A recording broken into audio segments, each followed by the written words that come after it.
Hey guys, in today's training video, we're going to talk about making a quiz in Canvas. At this point, this is fairly new, but I just wanted to give you a heads up on what it looks like and what we can do with it. There's a lot of things that we can do. So first off, we're going to go through starting a quiz. We're going to set up the quiz.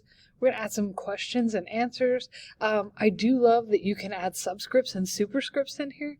We're also going to be able to link it to questions we've already written in Canvas, and we're also going to talk about assigning and grading them. So we got a lot to do, so let's just jump right in. So what I've done is I've created a practice course, so that way I'm not creating a quiz in a course that is not really present. So we go to quizzes right down here. It's on the left side, right below rubrics, but it might depend on what yours looks like. So we hit plus quiz. This is just like when we add an assignment or something like that. So we want to name our quiz. So we'll do that first. Let's say, there we go. This is one I'm going to be writing for AP Chem later. So we'll get rolling there. So now we can go through here. We can put some instructions there. You know, hey, you only get 10 minutes to take this. This is multiple choice and free response. There's a lot of options there. The other thing that we got going here is for me, I want to make this a graded quiz, but we do have a lot of options. We could say it's a practice quiz, a survey, an ungraded survey. We also can put it into our specific wherever we're grading, so it can sync to PowerSchool Pro.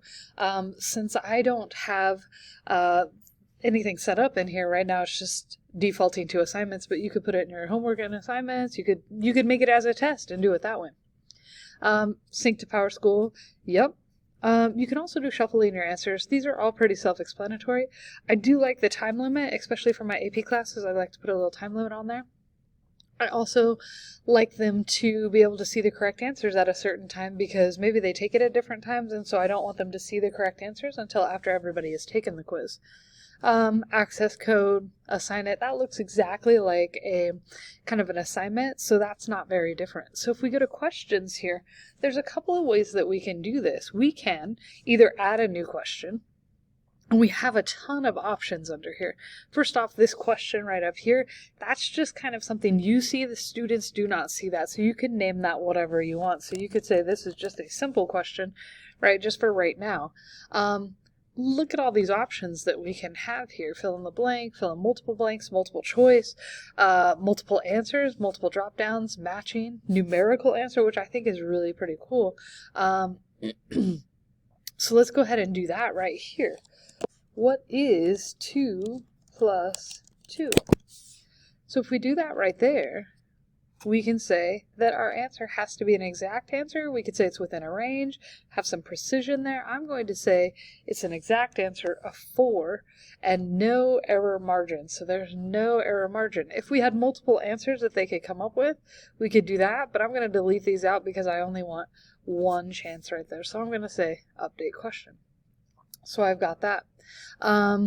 The other thing that we can do there is we can find questions. These are questions I've already written before in the past, and so I could go in and get them and say, oh, here's a bonding pretest. Ooh, I like this one, so I'm going to take that question. I'm going to take this question, and we're going to go ahead and add questions. And those questions are now added to my quiz, which is very exciting because then it does the work for me. Kind of while we're in here, let's take a look at this one. We could edit this question, right? I've named it question 2B, but we can edit this, like you can put a table in there. I have a table in there. The really cool thing that I really enjoy, especially for chemistry, is we use subscripts and superscripts a lot. So I like being able to put subscripts and superscripts in there, and you can also put them in your answer. So we've got that there. Now, if we go down to my answers, if I wanted to put a subscript in there, right now it doesn't look like, if I'm typing under London dispersion forces, it doesn't look like, but if I hit this here, this takes me to what we see. All right, so that's really pretty awesome. We'll click done, update question. Another thing that we can do, let's see if I can find a question here. We can add pictures in. So let's just go ahead and do that. And let's say this is a picture question, right? And let's make it multiple choice. All right, so looking at the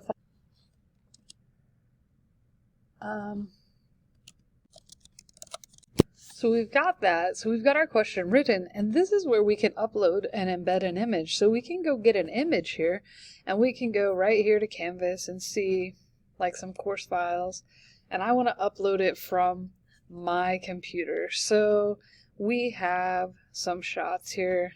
Here we go. This is my personality one. But we can put this up there and go ahead and put it right in the question. And so that way kids can see this question right here and it will be in their view. All right. And so it is right there. Awesome. For kids to see. So this is a very valuable resource. Now, going back to this, at the end, when you've got your test written and you've got it the way you want to hit save and publish. So it's going to take a couple of seconds to save.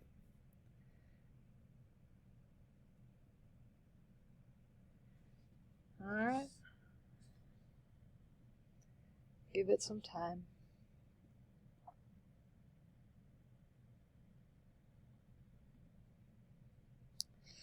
Now it says our quiz or our name is too long, so what if we say IMFs and state of matter? You think that's going to be shorter now? Ooh, we have to add a due date. It's really not happy with me. Alright, so we'll pick a due date here. Save. Still too long. So let's just say IMFs. Okay? So now we've got it saved. It's out there. It's worth 4 points. I encourage you, once you've done this, to kind of check this and make sure it's what you wanted it. All right. Is it worth 4 points? Is that what I really wanted? Is that how many points I wanted my assessment to be worth? Is it an assignment? Cool. Yeah. Do I want a time limit? Maybe I want to go back in and fix that. Do I want to require a web browser, or excuse me, a lockdown browser, or make them take it with their camera on? Okay, so then we can also preview it. All right, and so this is what kids would see as they're looking at it. Oh, look, okay, so we could say that. We type in 4, we've got our answer. Ooh, which one take? Ooh, that's a tough one. So maybe this one, and blended dispersion. Okay, awesome, cool. And we're going to choose this one, and we could submit our quiz and see what happens. So this gives us a preview of what our quiz would look, and it also tells you how long it took it.